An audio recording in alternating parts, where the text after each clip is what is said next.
কেন আমায় ডেকেছ? কেন আমায় ডেকেছ?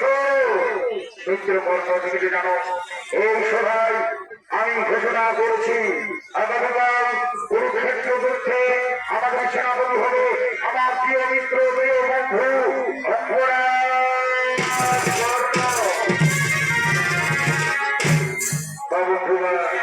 তোমার ঋণ আমি কখনো শোধ করতে পারবো না বন্ধু, তোমার ঋণ আমি কখনো শোধ করতে পারবো না।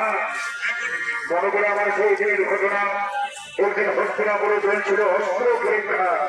আমি এসেছিলাম অংশগ্রহণ করতে, কিন্তু গুরুদেব কৃপাচার্য গুরুদেব দ্রোণাচার্য আমাকে সুতপুত্র সুপুত্র বলে দূর করে গেটারির উপর দিয়েছিল।